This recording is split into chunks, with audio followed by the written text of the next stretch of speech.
behalf of Jeep and Daimler Chrysler, thank you for purchasing a Jeep Wrangler. Wrangler's a unique vehicle with exceptional capabilities, and this video will show you how to use some of its features.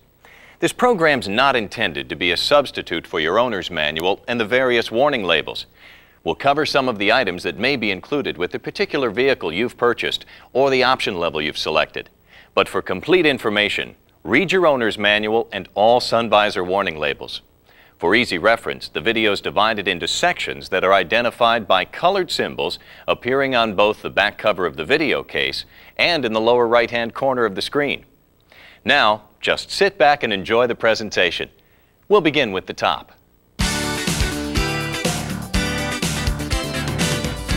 When it comes to the top, Wrangler's offered in 4 different versions: a soft top with half doors, a soft top with full doors and roll-up windows, a hard top with full doors and roll-up windows, and the popular dual top, which has full doors and both soft and hard tops.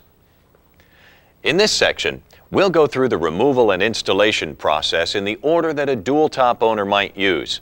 We're going to remove the hard top, raise the soft top, lower and remove the soft top, then reinstall the hard top, all using techniques perfected by Jeep engineers. If your vehicle has only one top, you can scan through the areas that don't apply. Before we begin, we have an important message for dual top owners. Your vehicle arrived from the factory with the soft top lowered and the hard top in place. This is done for your convenience to simplify shipping and minimize the number of loose parts. One of the first things you need to do with the dual top model is remove one of the tops, using the procedures from your owner's manual that we're going to demonstrate. Avoid driving your Wrangler with both tops installed. The soft top fabric may wear in areas where it touches the hard top. The soft top warranty may be voided if both tops are left installed.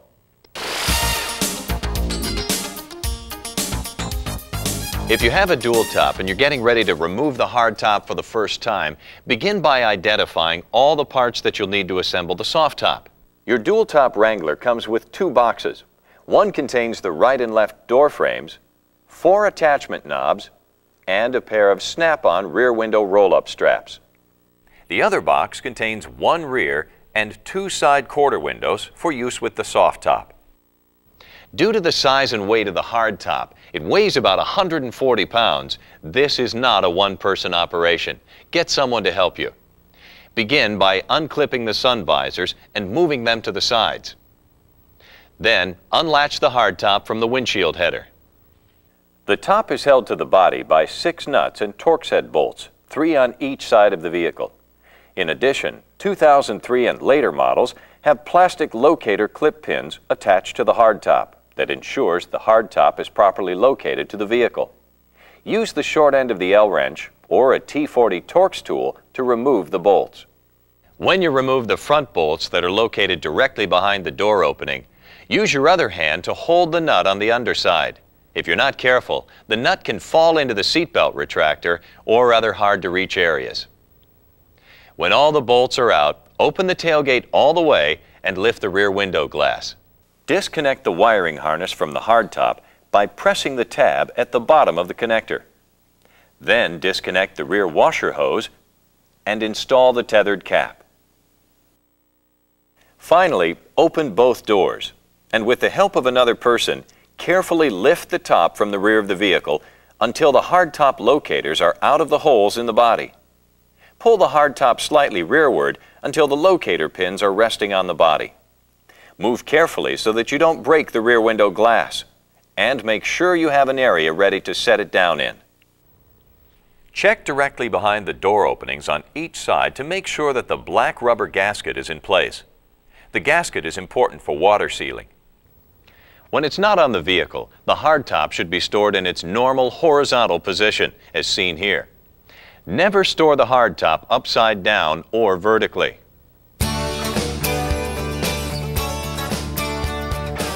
Now let's see how you raise the soft top.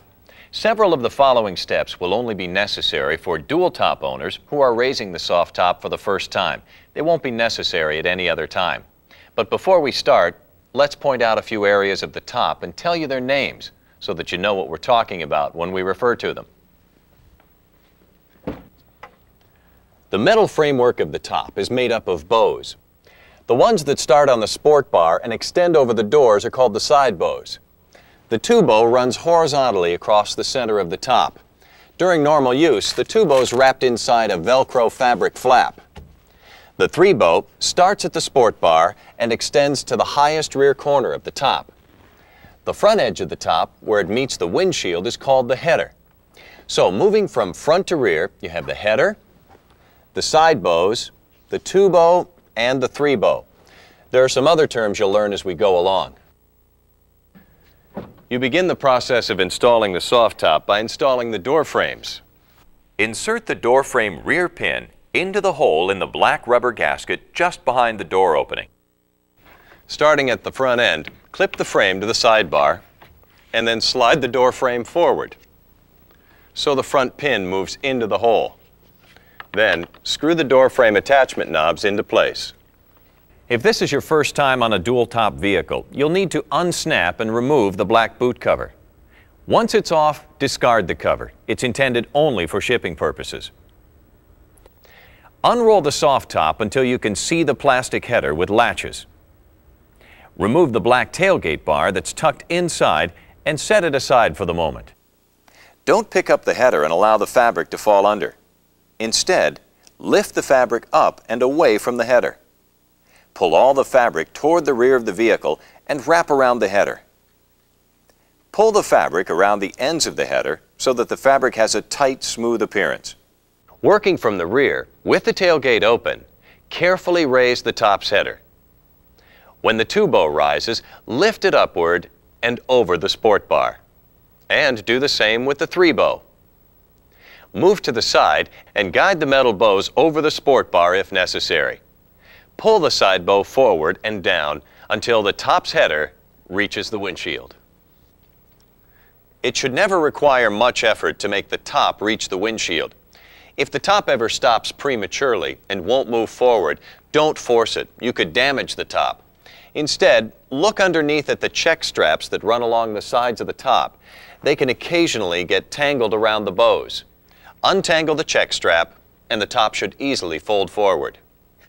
Unclip the sun visors and swing them out of the way.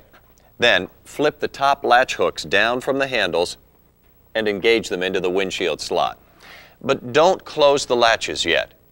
If you close the latches too soon, the top will become so taut that it'll make many of the remaining steps difficult or even impossible. That's why locking the latches will be the very last step. Next, grasp the drip rail retainers and untuck them from the door frame. But if this is the first time you've raised the soft top on a dual-top vehicle, the soft top fabric should cover the header completely from one side to the other. Now this may require that you pull some of the fabric down and around the corners. Repeat this step for the other side too. At the rear, gently pull the sail panels over the three bow so that they hang over the sport bar. If this is your first time on a dual-top model, don't tuck the retainers into place yet. Instead, fold the rear seat forward and sit in the cargo area facing rearward. For 2003 and later models, you'll see two strips of fabric with 4 snaps. These will snap into place on the third bow. Once the snaps are secured, snap the roll strap into place on the three bow at the two most outboard snap positions. Now you'll need to perform a similar step on the two bow. Secure the fabric flap around the bow using the Velcro. This will reduce flapping by the top when you drive. Now you can tuck the smaller sail panel retainers into place. They slide in from the rear, moving forward. Notice that the larger clear plastic reinforcement doesn't go under the body side retainer, but stays between the body and the fabric. This step may be difficult the first time you do it until the top stretches. You may wish to press down gently on the top of the three bow in order to create a little slack that will make it easier to slide the retainer into place. Now it's time for the quarter windows. Stick the top rear corner into place using the Velcro. This will hold the window in place while you start the zipper at the forward edge of the window. Once you get the zipper started, move it only about an inch. Then stop, remove the Velcro, and tuck the door frame retainer into the door frame. Once the door frame retainer is in place, zip the windows all the way closed. Tuck the window's bottom retainers into place, starting at the rear of the vehicle and working forward. Now, fold the Velcro covering into place. If this is your first time on a dual-top vehicle, locate the black retainer bar that you set aside earlier. Remove and discard the protective end caps. Lay the rear window on a clean, dry surface with the inside surface facing up and the bottom toward you. Slide the retainer bar over the receiver at the bottom inside with the bulky seal facing away from you. Set the rear window inside the top. Partially untuck the driver's side sail panel retainer. Now zip the rear window into place. Grasp the window at the zipper and tug it downward to help you get it started. Raise both zippers a few inches. Then leave the first zipper at the left side while you zip the window closed. Leave several inches unzipped at both ends. Tuck the ends of the retainer bar into the clips at each side of the tailgate opening. Then tuck the window's plastic retainers into place under the body side retainer on both sides of the window. Finish zipping the window closed and retuck the sail panel retainer on the driver's side. Over the doors, tuck the drip rail retainers into the rail slot. It's easier if you start with the front retainer. Now you can close the header latches and clip the sun visors back into their normal positions. If you have a soft top model with half doors and the half door windows were removed, replace them by locating the front rod first, then the remaining rods, and pushing the window straight down into position. To help prevent leaks, make sure that the seals at the front and rear edges of the half door are outside the metal portion of the door. Now that we've raised the soft top, let's lower it. You'll see that there are a few important things to keep in mind.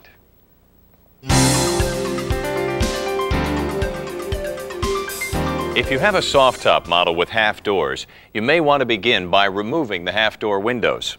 Simply open the door and lift the window out. Store the side curtains outside of the vehicle, never inside. At the door openings, grasp the drip rail retainers and untuck them from the door frame slot.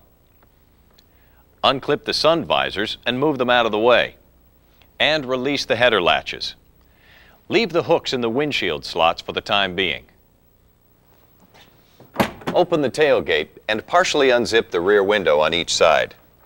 Now, pull out the rear window retainers on each side of the tailgate and pull the rear window's retainer bar straight back from the body side clips.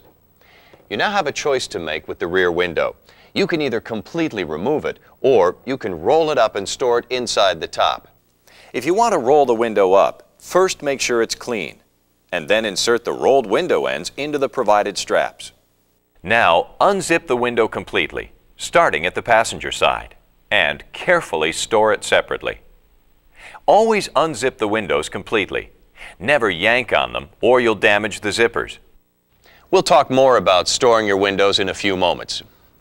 While we're talking about the rear window, never drive your Wrangler with the rear window open and all the other doors and windows closed. Dangerous exhaust gases can enter the vehicle.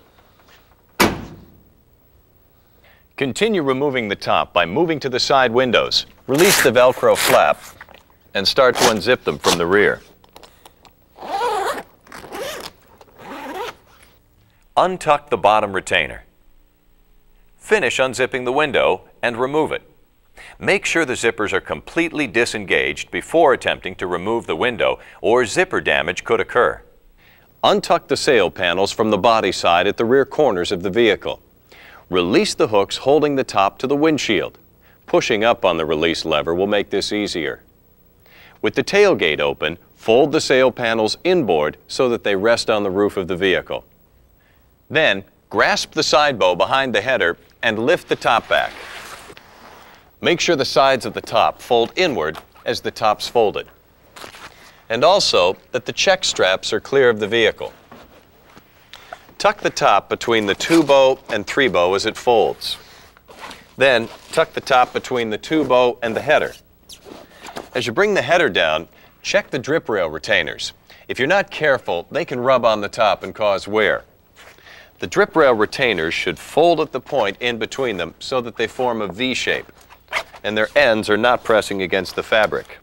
Finally, tuck the check straps in so that they don't hang outside the vehicle and flap in the wind. Now you're done lowering the top, but you may want to remove the door frames as well. Simply unscrew and remove the attachment knobs. Then place one hand on the top and one at the rearward corner and pull the rear end towards you. Store the door rails outside the vehicle, never inside. Store the windows in your home or garage. To help protect the windows from scratches, you might want to invest in a specially designed window storage bag from Mopar Accessories, with a soft lining in each of its 5 compartments. Store the bag outside the vehicle, never inside. We'll tell you a bit more about Mopar Accessories at the end of this presentation. If you're going to install the hardtop, you must not only lower the soft top, you need to remove it from the vehicle. Use the long end of the Mopar L-wrench or a T40 Torx tool to remove the 2 screws that hold the bows to the pivot bracket mounted on the sport bar. Store the screws in a safe place. Remove the bow assembly from the bracket by carefully tapping the bow with a rubber mallet. Tap the rear bow downward to free it. Tap the forward bow towards the rear of the vehicle to free it. You can now remove the soft top. Store it in a clean, dry location. Unzip the zipper on the sport bar cover to expose the pivot bracket. Use the long end of the L-wrench or the T40 Torx tool to remove the screws holding the brackets in place. Remove the bracket. Then recover and re-zip the sport bar cover. Store the brackets and screws in a safe place.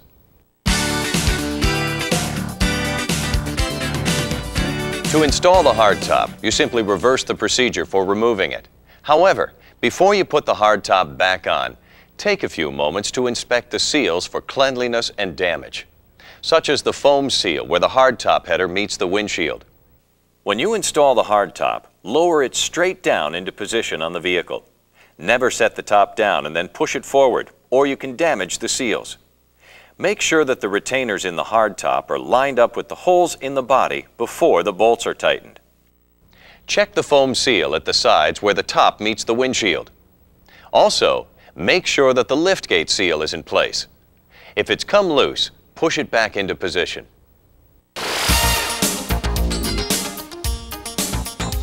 For certain off-road situations, you might want to remove the sidebars and lower the windshield. Because you lose protection when these structural elements are removed, Jeep engineers caution that you drive no faster than 10 miles per hour, preferably in 4-wheel drive low range. You should also wear eye protection, and remember, use your seat belts. To remove the sidebars, remove the 2 Torx head screws that hold each sidebar to the windshield frame. Unzip the padding to expose the screws where the sidebar meets the sport bar, and you'll see several screws. Do not move the Torx screw that goes into the sidebar. This screw sets the angle of the windshield, and if you move it, you create the potential for leaks.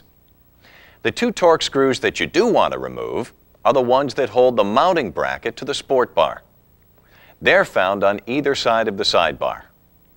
After you remove the screws, remove the sidebar from the vehicle and replace the bolts for safekeeping.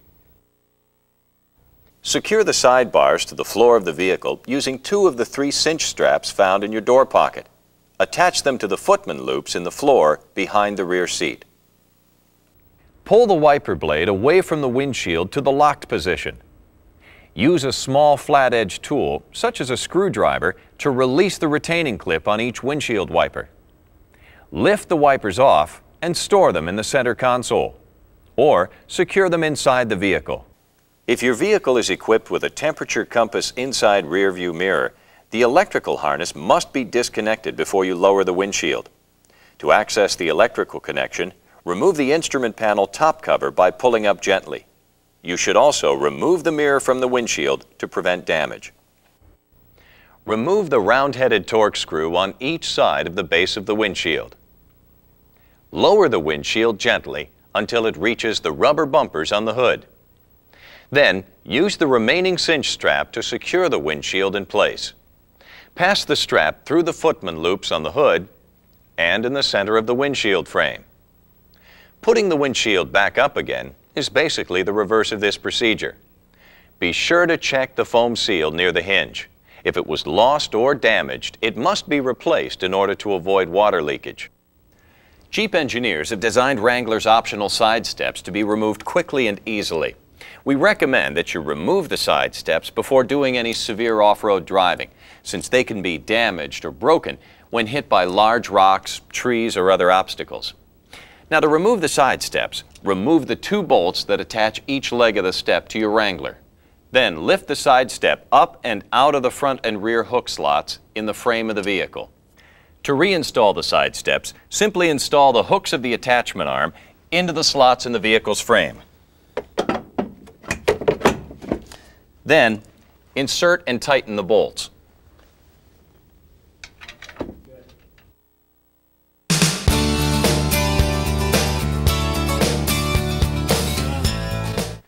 The front passenger seat includes a feature designed to make it easier for rear seat occupants to enter and exit the vehicle. Simply lift up on the lever on the outboard edge of the seat back, and the seat back folds down and the seat moves forward. To restore it, push the seat back up, then pull up on the lever at the front of the seat, and you can move the seat back to the desired position. Now, you can combine these steps by keeping the seat folded forward by placing one hand on the seat back and using the other hand to move the seat to the desired position.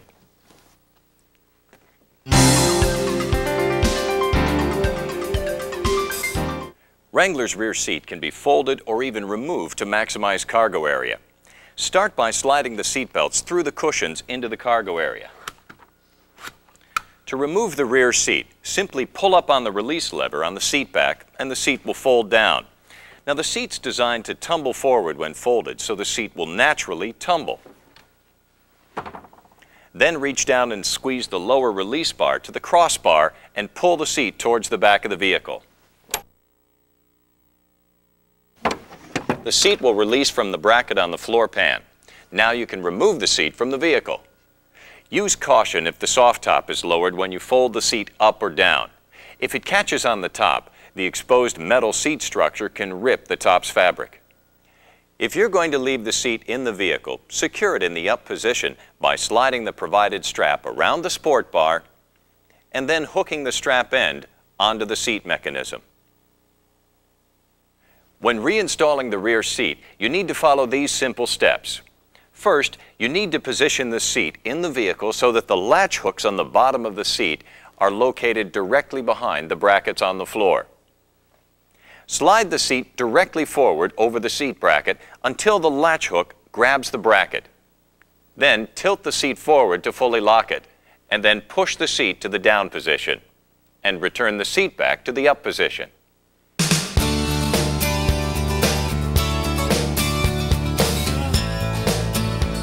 The functions concentrated in your Wrangler's 2 control stalks have been carefully designed to put important features within easy reach. They're at fingertip length on either side of the steering wheel column, and all can be conveniently operated. The multifunction lever or stalk on the left controls the turn signals, headlights, fog lights if equipped, and panel brightness. An up or down touch activates the turn signal indicators. If you leave the turn signal on and drive for more than a mile, you'll hear a chime sound to alert you. To activate your headlights, rotate the knob at the end of the left stalk forward. The headlight switch has 3 positions: off, park, and headlights. To operate your headlight high beams, just pull the stalk toward you. Even when your headlights are not on, you can flash the high beams to signal other drivers by pulling the stalk toward the wheel and then releasing it.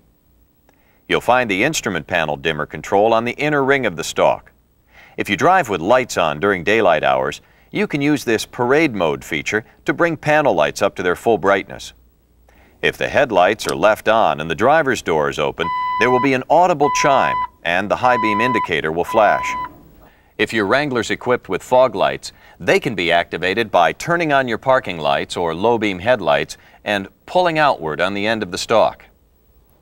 You'll also see this light in the instrument cluster which tells you your fog lights are operating. The horn is located in the center of the steering wheel. There's no fumbling for buttons, just push anywhere on the perimeter or pad face. You'll find a windshield wiper and washer command switch on the control lever to the right of the steering wheel column. Turn on the wipers by raising the lever. There are 4 positions: off, intermittent, low, and high. To use the windshield washer feature, pull the stalk towards you.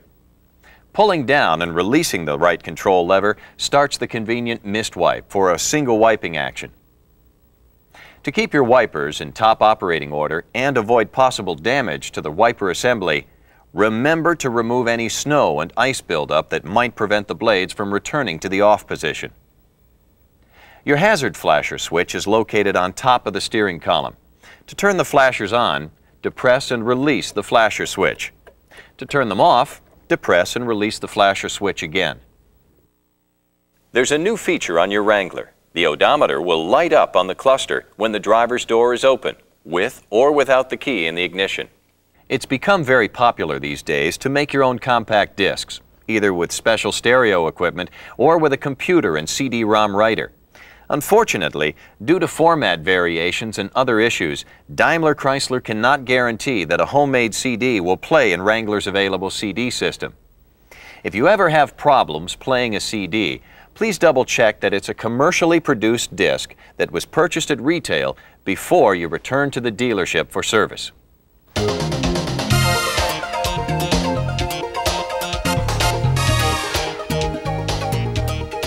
Here are several tips to help you maintain the appearance and functionality of your soft top. First, never lower the top or roll the windows in temperatures colder than 40 degrees Fahrenheit, or you could damage them. If the top has been folded for some length of time, or if the temperature is below 72 degrees, the top may appear to have shrunk when you try to raise it. Place the vehicle in a warm area and pull steadily on the top fabric. This will stretch the fabric back to its original size. To minimize the chance of scratches caused by grit, make sure that the windows are clean before removing them or rolling them up. Never wipe them with a dry cloth. Use a moist, soft cloth and wipe from side to side to remove dust. Never use a scraper or de-icing chemicals to remove frost, snow, or ice. Use warm water for quick de-icing. Avoid using hot water or anything stronger than mild soap when washing the top. And never take a Wrangler soft top through an automatic car wash. If your Wrangler's equipped with the optional tinted windows, follow the same maintenance tips we've just described. The soft top zippers are quite durable when properly used and cared for. Always unzip the window completely before removing it. You can clean the zippers with a mild soap solution and a small brush. You can make the zippers easier to use by cleaning and lubricating them with Mopar Soft Top Zipper Cleaner and Lubricant, which is available from your dealer.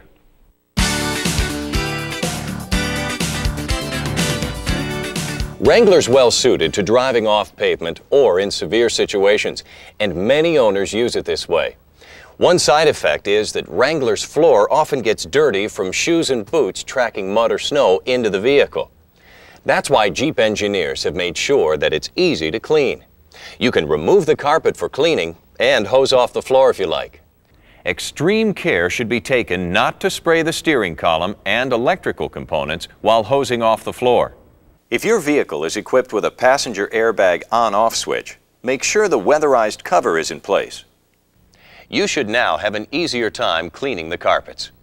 Shampoo it with a reliable upholstery cleaner using a natural sponge or a soft bristled brush. Vacuum the carpet after it dries. If necessary, you can remove the drain plugs located in the floor pan in the front seat area and in the back seat area. And carefully hose out any mud or dirt. But don't use high pressure. You need to avoid splashing water onto the seats or under the instrument panel.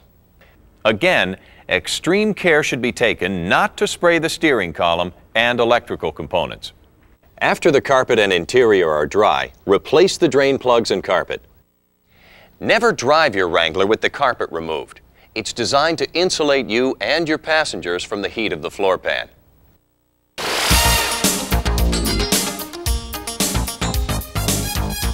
The air filter in most fluids can be checked from above the engine compartment. Service points are marked in yellow for easy recognition. Fluid for the manual transmission, transfer case, and the front and rear axles must be checked from below. Refer to your owner's manual for recommended maintenance schedules, fluid types, and other important information. If you drive your Wrangler off-road, you'll want to use Maintenance Schedule B. Please note that your Wrangler uses long-life, environmentally friendly engine coolant in keeping with Jeep's Tread Lightly philosophy. Please refer to your owner's manual for more information on the engine coolant. When you refuel your car and the nozzle shuts off, the fuel tank is full. Do not attempt to top off the tank and fill it any further, or you could spill fuel and release emissions into the air. Also, after filling, be sure to tighten the fuel cap until you hear it click. If your check engine warning light appears soon after refueling the car, it could be caused by a loose fuel filler cap. If this happens, turn the engine off and check that the cap is fully tightened. You'll hear several clicks when you turn it far enough.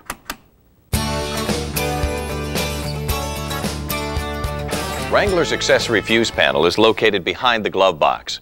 To reach it, remove the glove box by slipping the glove box strap off its hook and letting the door roll down off its hinges. At the passenger side of the engine compartment is the power distribution center, which holds additional fuses.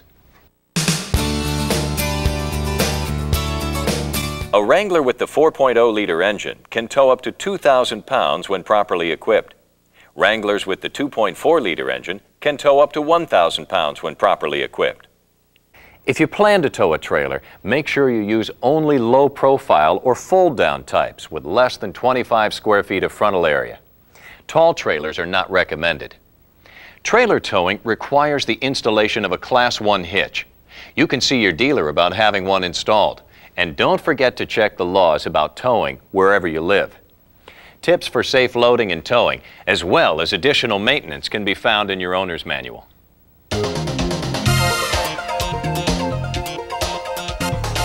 Many owners like to tow their Wrangler behind a larger vehicle, such as a motorhome. If you plan to do this, it's important that you follow the correct procedure to prevent damage to the powertrain components. If it's in four-wheel drive, shift the transfer case into two-wheel drive high, and make sure that the four-wheel drive light is out. Once the vehicle is in two-wheel drive, shift the transmission into reverse and drive 10 feet rearward. Then, stop and drive 10 feet forward. This will ensure that the front axle is disengaged. Shift the transmission into neutral. Turn off the engine and place the ignition key in the unlocked off position. Shift the transfer case from two-wheel drive high into neutral. If you have a manual transmission, put it into gear. If you have an automatic, put it into park. This precaution will prevent damage to the transmission while the Wrangler's being towed. You can do this while towing because the transfer case will be in neutral. Apply the parking brake. Now attach the Wrangler to the tow vehicle with a tow bar. Make sure to use a tow bar that bolts onto the front bumper or frame and not one that simply clamps on. Once the vehicles are attached, release the Wrangler's parking brake and you're ready to go. But again, be sure that you've checked the laws before towing your Wrangler.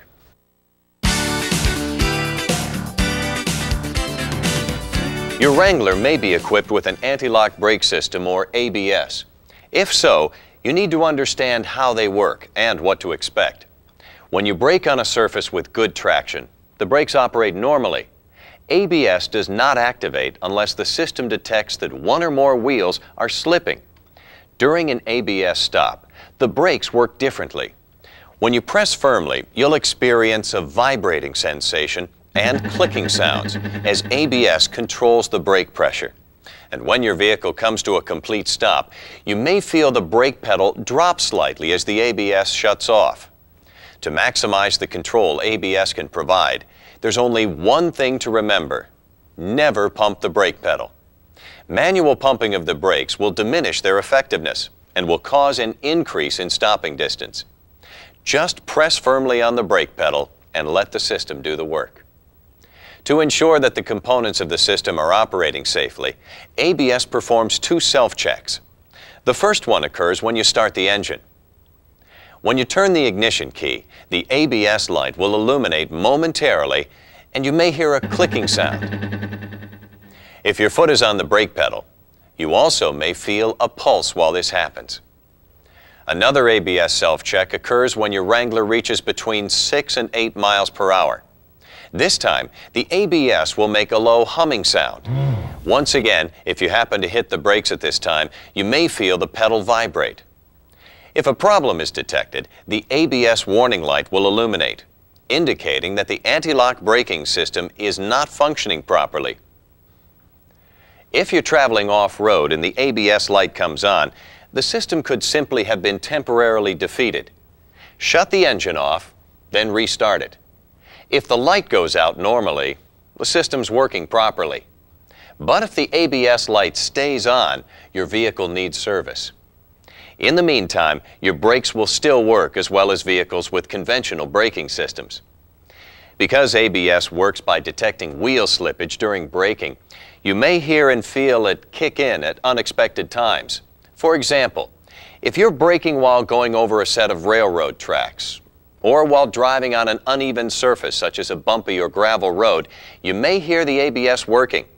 It can also activate during severe braking.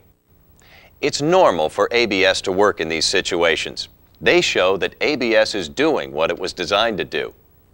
Finally, remember that ABS will not necessarily reduce braking distance, but it will help you maintain steering control while you're braking.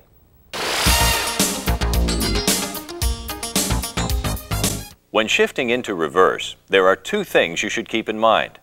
First, whenever you shift from neutral into reverse, such as when you back out of a parking space, for example, you can prevent gear clash by letting the gears spin down. Simply depress the clutch pedal and wait for about 3 seconds before you shift into reverse. Also, it may occasionally seem that you can't shift the vehicle into reverse. Don't worry, the transmission is not broken. It's just that the gear teeth, instead of meshing like they're supposed to, are lining up with each other. If this ever happens to you, do this. Depress the clutch pedal, place the transmission into neutral, and release the clutch. Depress the clutch pedal again, and wait 3 seconds for the gears to spin down before you again try shifting into reverse. If this still doesn't work, repeat the procedure.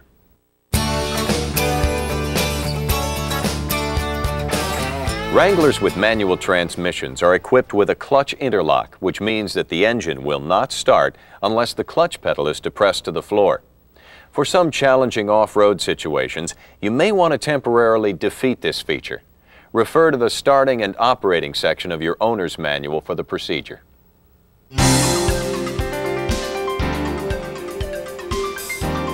Now we'd like to show you how your Command-Trac four-wheel drive system operates and instruct you in some basic driving techniques. Some of these techniques also appear in greater detail in your owner's manual. Command-Trac allows you to choose between two-wheel drive for normal operation and part-time four-wheel drive for better traction on slippery surfaces such as snow, ice, or mud. Command-Trac allows you to shift on the fly into four-wheel drive high while traveling at any legal speed. But if you want to shift into or out of four-wheel drive low, which provides maximum traction in severe conditions, you'll need to virtually stop the vehicle.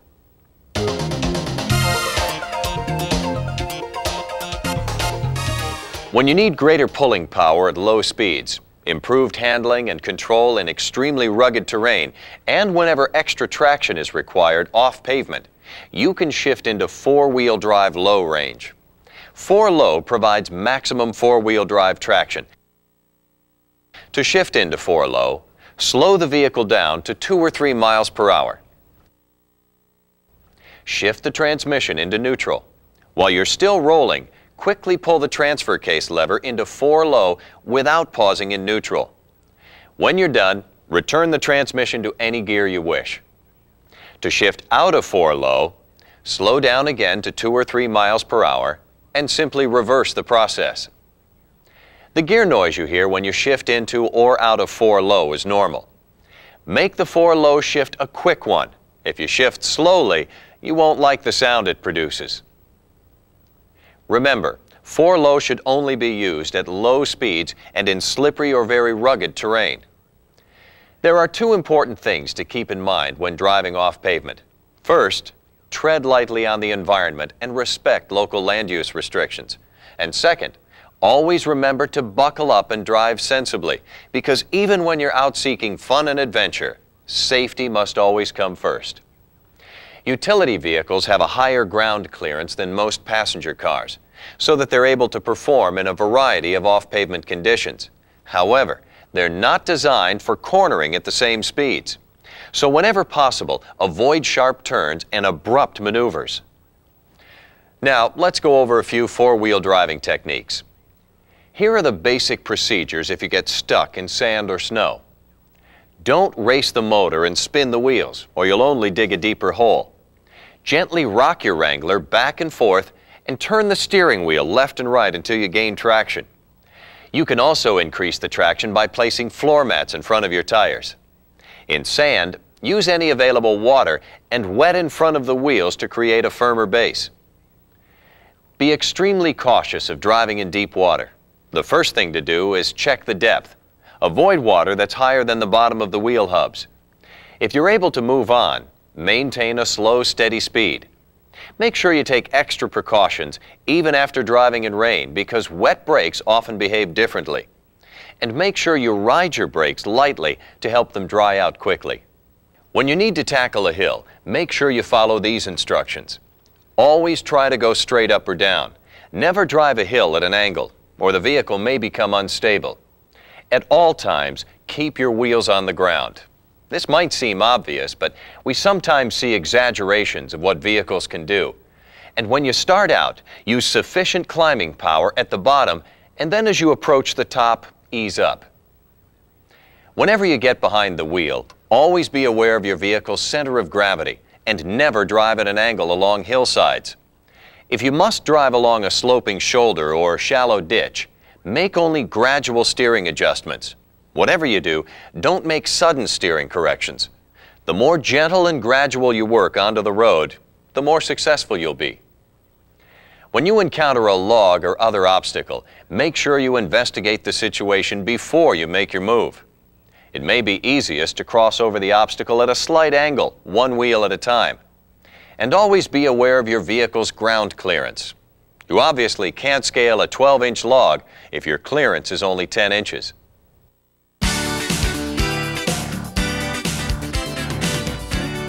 After driving off-road, you should completely inspect the vehicle's underbody for damage. This includes the tires, body structure, steering, suspension, exhaust system, and fasteners. Remove any brush or vegetation that may have accumulated. If you drive on roads that are dusty or salt-covered, hose off the undercarriage at least once a month. And if you've operated the vehicle for an extended period in mud, sand, or water, have your brake drums and linings and the axle joints inspected and cleaned.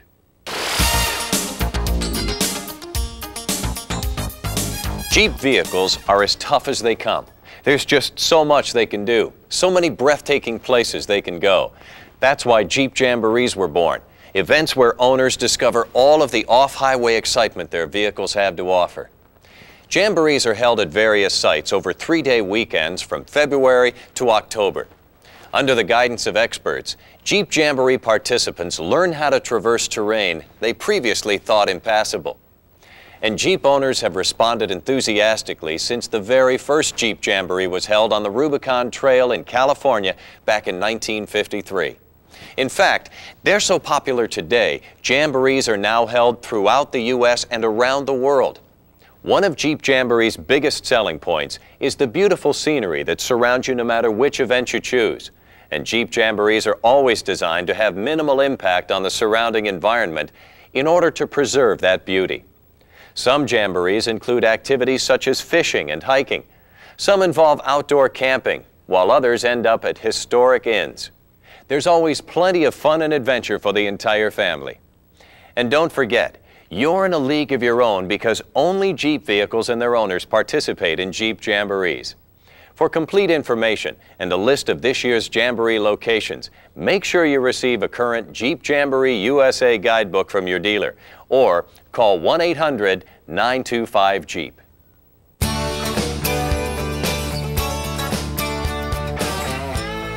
There's only one thing better than a Jeep Wrangler, and that's one that's complete with genuine Mopar accessories. Mopar accessories are not only designed and tested to meet the highest standards, they're made exclusively for your vehicle, and they're protected by one of the strongest warranties in the industry. Here's just a sample of the great products available from Mopar. Tubular front and rear bumpers or brush and grill guards are an attractive way to dress up your Wrangler and are available in a variety of finishes. A tubular light bar and off-road lights allow you to stay out longer at night, while a winch can pull you or a friend out of a sticky situation. The sunbonnet protects you from the sun while allowing an open-air ride, while the tonneau cover protects the cargo area. The windscreen helps reduce backdrafts and wind noise, and tire covers protect your spare from the elements. All are available in the same fabric colors as the original equipment soft tops. If you enjoy outdoor recreation, Mopar offers carriers for bicycles and skis that mount to a trailer hitch. This powerful sound deck kit includes an 8-inch subwoofer, 2 tweeters, and a 50-watt amplifier in a color-keyed housing, plus 2 mid-range speakers to upgrade the dash-mounted speakers. When combined with the sound bar, you'll enjoy premium sound with the soft top up or down. Plus, Mopar has a wide range of items designed to help you use your Wrangler for towing. See your dealer for more information about the complete line of great Mopar accessories. You can also visit the Mopar website at www.mopar.com. Well, we've covered a lot of ground, but now it's time for you to get out there and find out what real driving's all about. If you should experience any trouble along the way, keep in mind that your Wrangler comes with 24-hour-a-day, 7-day-a-week roadside assistance. It's only a phone call away. For more information about roadside assistance, refer to the Roadside Assistance Information Guide that's contained in your owner's manual packet or contact your dealer. And by all means, enjoy your Jeep Wrangler.